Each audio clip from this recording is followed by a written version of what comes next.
am the presiding judge of the pretrial chamber 1 of the court, and my name is Julia Antonella Mortok.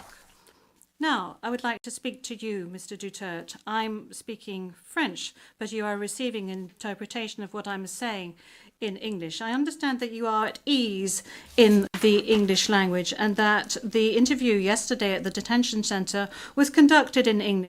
You did not deem it necessary to request interpretation into any other language during this interview. This said, I would like firstly to confirm your identity. Could you provide us with your full names, please? I am Rodrigo Roa Duterte. That's my first middle name is Roa. The surname is Duterte. Thank you very much. What is your date of birth?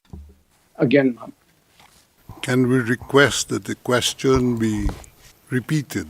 I don't think he heard it. Thank you. Repetition from the English booth. What is your date of birth? Yes, thank you very much, Counsel. I was asking quite simply of Mr. Duterte what his full names were, and then I subsequently asked him what his date of birth was and what his place of birth is. Is that all right, Counsel? Yep. Of course, I do. My birth month day is March 28, 1945. I was born in the province of Leyte in the Philippines. Very well. Thank you, Mr. Duterte. As a preliminary point, it is useful to clarify the nature and limited scope of this first appearance hearing. Today's hearing is neither the start of the trial, nor is it a confirmation of charges hearing. During today's hearing, no evidence will be collected or presented, and the issues of Mr. Duterte's guilt or innocence will therefore not be addressed. In accordance with Article 61 of the Rome Statute, the Court's founding treaty, and Rule 1211 of the Rules of Procedure and Evidence, the main purpose of this initial appearance is to answer 3 questions. Firstly, the Chamber must ensure that the person who was the subject of the arrest warrant has been informed of the crimes of which he is accused. Second, the Chamber must ensure that this person has been informed of his rights as recognised by the Rome Statute. Third, the Chamber must set a date on which it intends to hold a confirmation of charges hearing. The Chamber notes that your counsel, Mr. Duterte, filed 2 motions, one in relation with today's hearing, and you may be aware that these 2 motions have not been accepted by the Chamber because of the nature of today's hearing. No further discussion on the matter is necessary during this hearing because, as I said at an earlier stage, the aim of this hearing today is to introduce the parties and to ascertain the charges and to set a date for the confirmation of charges hearing at a later stage. With regard to the first point, I recall that Mr. Duterte has received a copy of the warrant for his arrest and that a redacted version of the prosecutor's application for the issuance of the warrant of arrest is public. I will now ask the court officer to read the charges against him. The charges will be read in English. Please, over to you, Madam Courtroom Officer. Thank you, Madam President. Your honours. On 7 March 2025, Pre-Trial Chamber 1 concluded that there were reasonable grounds to believe that Mr. Duterte is criminally responsible pursuant to Article 25(3)(a) of the Rome Statute, as an alleged indirect co-perpetrator for the crime against humanity of murder, pursuant to Article 7(1)(a) of the statute as follows. A. Murder of at least 19 persons, allegedly drug pushers or thieves, killed by members of the Davao Death Squad in various locations in or around Davao City, Philippines between 2011 and 2016. B. Murder of at least 24 persons, allegedly criminals, such as drug pushers or thieves or drug users, killed by or under the supervision of members of the Philippines law enforcement, sometimes with the assistance of persons who were not part of the police, at various locations in the Philippines between 2016 and 2019. Merci beaucoup, Madame la... Thank you, Madam Courtroom Officer.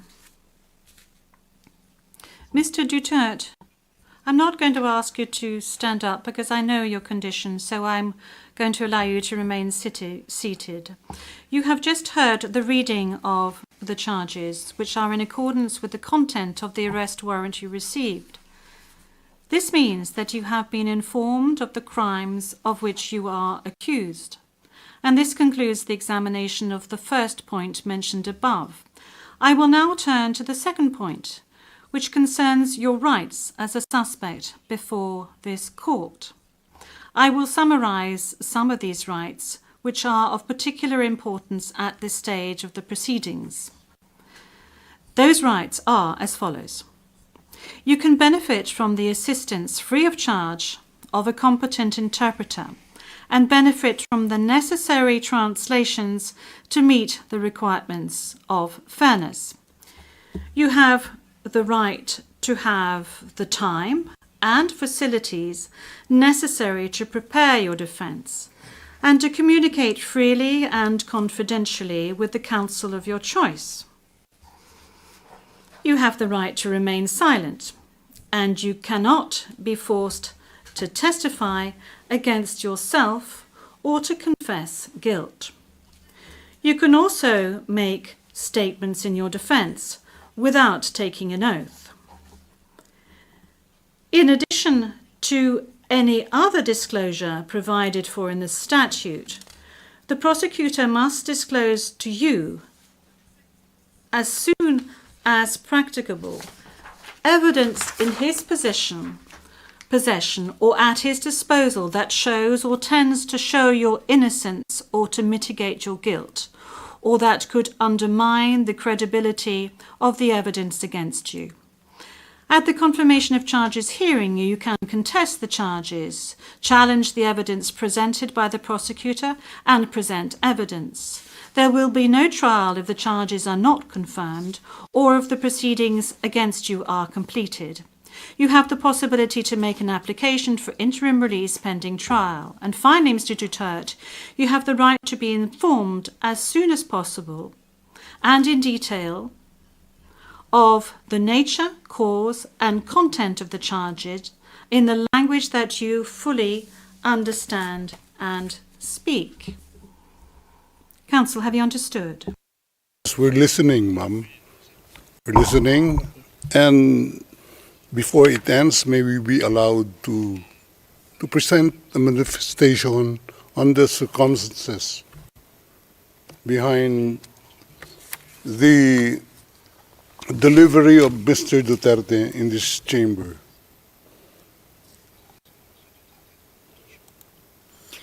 Oui, maître, je dois d'abord demander... Yes, counsel. This is as part of the procedure. And as we've said since the very outset, I need to ask Mr. Duterte himself to make observations as to the condition of his surrender to the court and the conditions of his detention at the detention facility of the court since his arrival. If he can please tell us these details. Thank you. Can I... Oui, maître. Oui. The presiding judge. Yes, counsel. Please. 2 days ago, the whole world has witnessed the degrading fashion in which a former president of a sovereign country was bundled into a private aircraft and summarily transported to The Hague. To us lawyers, this would be called an extrajudicial rendition. To the less legally inclined, it was a pure and simple kidnapping. My client was denied all access to the legal recourse in the country of his citizenship, and this all in the nature of political score settling. Two troubled entities struck an unlikely alliance, an incumbent president who wished to neutralize and choke the legacy of my client and his daughter on the other hand, and a troubled legal institution subject to delegitimization and desperate for a price cuts and a legal show today on the other hand. With this in mind, it is not surprising that my client was abducted from his country. ICC private jets do not drop out of the thin air. That jet which received my client was coordinated in advance. The UAE is not a state party to the ICC and has no obligation to cooperate with the court. Yet my client sat in transit in that country for more than 5 hours. I invite the registry's representative to present today in court to explain to the judges exactly how they believe this transfer was anything other than a gross abuse of process.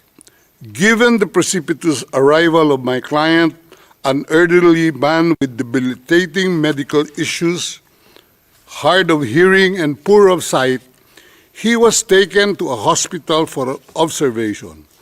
Only this morning have I met him for the first time with less than an hour to discuss legal issues. I have not been able to present him with a hard copy of the arrest warrant because we were not supplied with such. I have not even been able to explain to him what the prosecution requested when seeking the issuance of the arrest warrant. This is because the chamber only established a redacted version of the prosecution request last night. Other than to identify himself, my client is not able to contribute anything to this hearing. Most importantly, he is not able even to tell you that he has been informed of the charges as contained in the arrest warrant for a reason more pertinent to which I alluded in my written request to this honorable pretrial chamber this morning, and which is confidential in nature. Accordingly, I repeat my respectful request, which was rejected this morning, to postpone the substantive aspect of this hearing to the next week, when I will have the opportunity to sit with my client and to explain to him what a confirmation hearing is and what the disclosure is and how the prosecution alleges that he committed crimes. I thank the court for its attention and regret to say that I do not have instructions to continue my submission any further today. Thank you.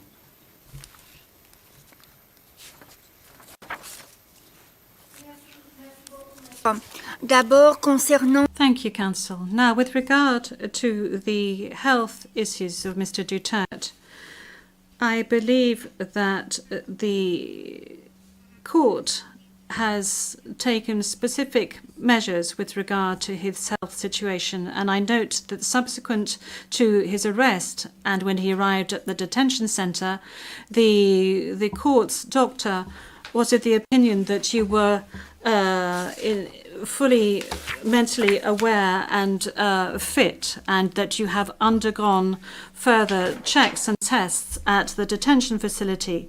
And when you broached health matters, that's saying that you were not able to come to the hearing, the doctors who consulted with you were of the opinion that Mr. Duterte was not in a position to come to the hearing physically, but that if he gave a written permission, he would be able to take part via video link. Now, that is with regard to the health matters that you just mentioned. They are very important, especially concerning the matter of age. Now, with regard to the rights of Mr. Duterte, we have before us the registrar's or the registry's report that says that Mr. Duterte has been informed of his rights, including Articles 66 and 67 of the Rome Statute, and that that he is aware of his rights and that he is also aware of the charges against him. We have before us the report of the registry saying that he was also aware of the warrant of arrest in the English language and that he is very well versed in the English language. Once again, you have the possibility of these charges being read in English, which was the case today. I have read to you in the French language the rights that he has, Mr. Duterte, before this court, and I'd like to specify once again that this is an initial hearing. In order for Mr. Duterte to be aware of his rights and the charges against him. And then there will be a full procedure that will unfurl leading up to the confirmation of charges that will enable Mr. Duterte to raise all the matters that you have just raised with regard to the warrant of arrest, with regard to the crimes committed, with regards to the charges and any other matters associated with his arrest, and the matters of jurisdiction of the court. You have the opportunity to do this throughout these proceedings leading up to the actual confirmation of charges hearing. Now, counsel, with regard to your request for another hearing to be held next week, well, your initial request, that was, this was not accepted by the court. Now, you have seen the two decisions of the court that have been disclosed to you, and you are aware of the fact that these two decisions were refused. And this is by dint of the fact that this first initial appearance hearing does not need much preparation, as I have said to you on a number of occasions. I am now going to move on to the third stage, which is to set the date for the confirmation of charges hearing. After assessing all factors, including the need for the parties and participants to adequately prepare, as well as Mr. Duterte's rights, including his right to be tried within a reasonable time, the date for the commencement of the confirmation of charges hearing is September the 23rd, 2025. I would add that in accordance with Rule 1217 of the Rules of Procedure and Evidence, this date may be postponed by the Chamber depending on the progress of the proceedings, either on its own motion or at the request of the prosecutor or the defence. Before concluding this hearing, I would like to inform the parties of the next procedural steps. First, I would like to recall that in accordance with Rule 1212B of the Rules of Procedure and Evidence, the Chamber holds status conferences to ensure a small exchange of information under satisfactory conditions. These conferences are organised either ex officio or at the request of the prosecutor or the defence. Secondly, a set of decisions will be taken in a timely manner to ensure that the proceedings progress smoothly and expeditiously. More specifically, I am referring in particular to a decision on the arrangements and procedure for the disclosure of evidence, and a decision setting a timetable for the disclosure of evidence in such a way as to ensure orderly and efficient disclosure between the parties. In this regard, the Chamber orders the prosecutor to begin disclosing today the information on the basis of which the warrant of arrest was issued, and to complete this disclosure no later than within the next 7 days. The Chamber will also issue a decision on the participation of the victims who, according to the statute of the court and to the extent permitted by the Chamber, are authorised to present their views and concerns at this stage of the proceedings. We have come to the end of Mr. Duterte's first appearance hearing. I would like to thank all the participants in this hearing, the interpreters and the stenographers. This concludes today's hearing.